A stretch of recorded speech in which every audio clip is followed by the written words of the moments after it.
Après toutes ces présentations de produits et de solutions sur le thème de la compétitivité, il ressort que les développements nécessaires ont été importants. Ça tombe bien, je reçois le président de l'association des instituts Carnot.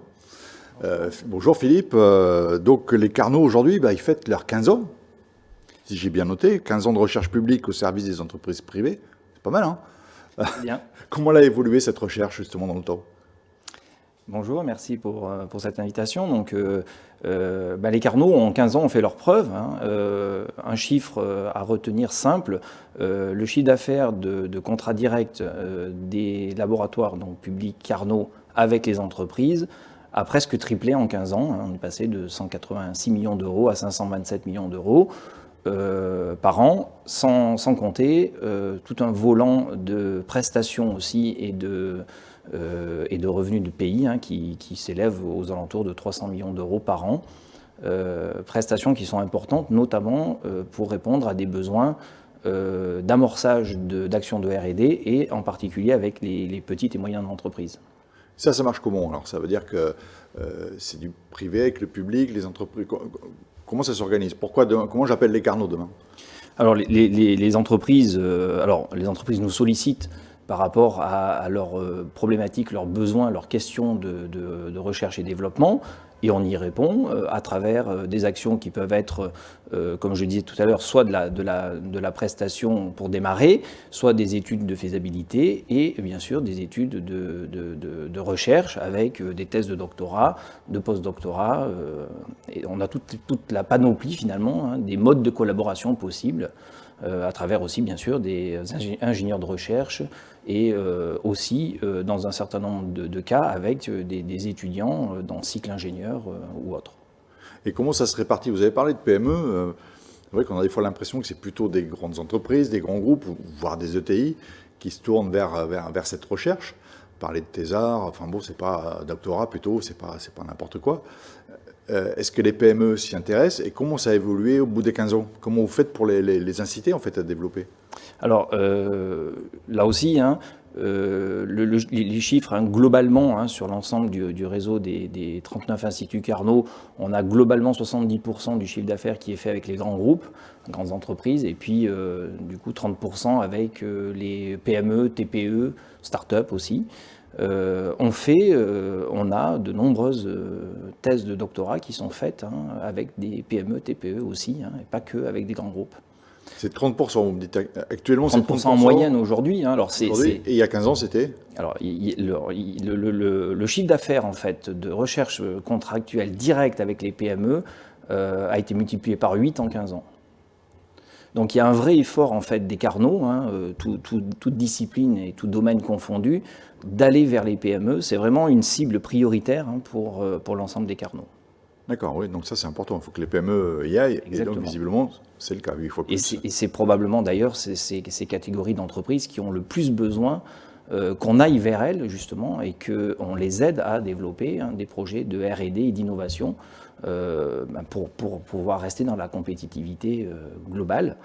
Bien sûr, les grandes entreprises aussi, mais je dirais elles ont quand même beaucoup plus l'habitude de le faire depuis de nombreuses années. Et quels sont les sujets de recherche actuels? Est-ce que ça a aussi évolué sur les 15 ans? Il y a 15 ans, on ne parlait pas de l'industrie 4.0, ça n'existait pas encore. Enfin, c'est vrai, on ne parlait pas d'industrie 4.0, on parlait d'industrie 2.0. On parlait moins. Voilà, l'IoT industrielle, on ne savait pas encore ce que ça allait devenir. Enfin, ça paraît fou, mais en 15 ans, ça a beaucoup bougé. Est-ce que les sujets ont suivi la même courbe? Quels sont les sujets actuels? Alors clairement, je pense que ça va surprendre personne, c'est pas un scoop, mais clairement les sujets autour de tout ce qui tourne autour du digital au sens large du terme ont pris beaucoup d'importance. C'est vrai aussi en particulier dans l'industrie, avec ce que vous citiez, ce qu'on appelle l'industrie 4.0 ou l'industrie du futur, sur lesquels il y a énormément de travaux qui sont menés actuellement. Et puis l'autre domaine qui a effectivement aussi beaucoup évolué, c'est le domaine de la santé, qui rejoint d'ailleurs aussi le domaine du digital, avec la e-santé. Mais le domaine de la santé et du digital, c'est les sujets qui ont le plus évolué. Il n'empêche qu'on continue à travailler sur des sujets, entre guillemets, plus traditionnels, parce que là aussi, il y a encore beaucoup d'enjeux dans différents domaines, sur les matériaux, sur tout un tas d'autres sujets. D'accord, donc ça évolue, mais on garde pas au détriment d'autres sujets, voilà. Est-ce que vous avez des exemples qu'on peut, je sais pas, il y a peut-être des exemples qu'on peut donner de PME qui ont fait des choses, enfin PME ou grands groupes qui ont fait des choses sympathiques qui peuvent donner des idées? Alors des exemples, il y en a des tas, évidemment. Alors déjà, ces exemples, je rappelle qu'on peut on a une lettre industrielle qu'on diffuse chaque mois avec justement des exemples de success story. Tous ces exemples sont répertoriés par secteur d'activité sur le site internet, donc institutcarnot.eu. Et puis, pour donner quelques exemples un peu en lien avec Global Industries, par exemple, le Carnot CEA-List a accompagné la société Diota fortement sur une activité donc, de dispositifs de réalité augmentée pour l'industrie, donc pour la maintenance, pour l'assistance des opérations d'assemblage, de fabrication, etc.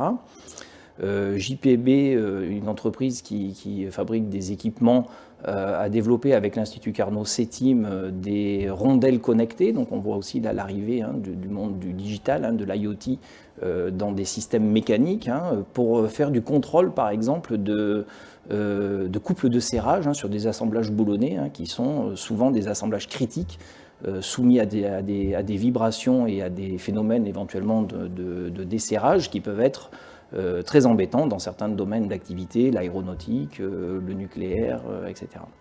Et puis on a aussi des travaux, par exemple, sur des aspects robotique collaborative, donc collaboration entre robots, collaboration robot-homme, avec une belle réalisation donc, pour ThyssenKrupp là, et KUKA. C'est l'Institut Carnot qui a développé ces aspects-là. Ça veut dire que vous intégrez dans l'écosystème, comment vous faites pour vous intégrer dans cet écosystème qui comprend les filières, les CNI, etc. Il y a des liens, des passerelles? Oui, alors on est quelque part naturellement interconnecté avec tous ces écosystèmes.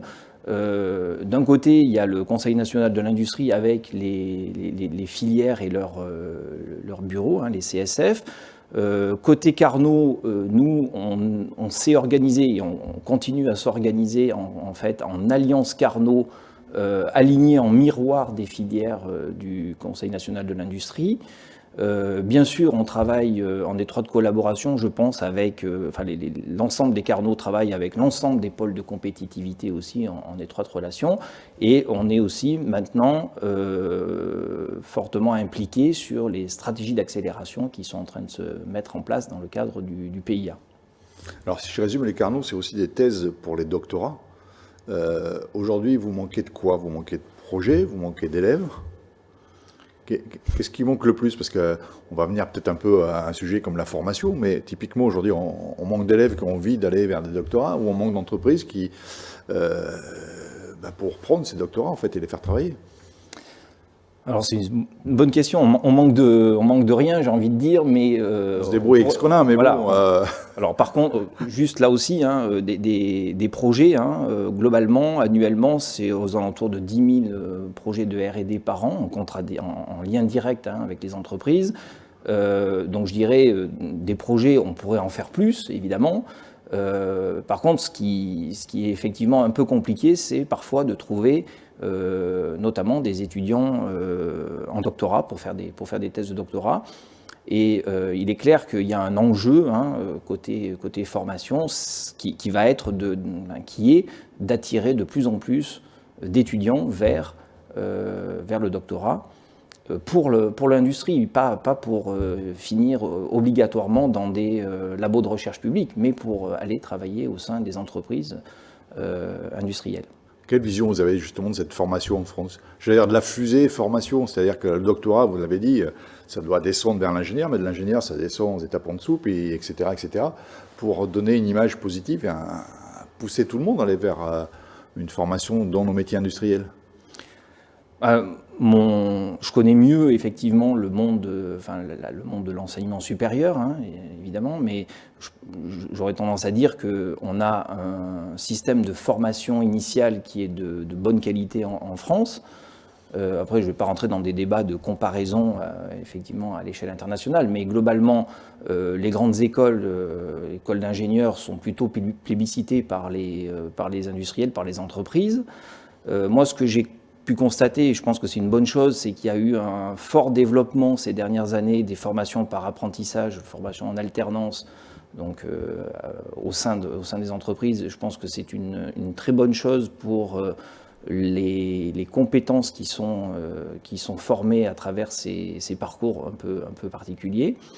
Et pour moi, il faut continuer à attirer encore plus des étudiants vers le doctorat, notamment après un diplôme d'ingénieur. Hein. Donc, les chiffres que j'ai globalement côté arts et métiers, hein, par exemple, hein, on a de l'ordre de 4 à 6%, un peu moins, en tout cas moins de 10% de nos étudiants qui continuent en thèse de doctorat. On aimerait bien effectivement que ça se développe encore un peu. Mais une fois qu'on est dans l'école d'ingénieur, bon, on a réglé ce problème un peu lié à l'industrie, cette appétence vers les technologies.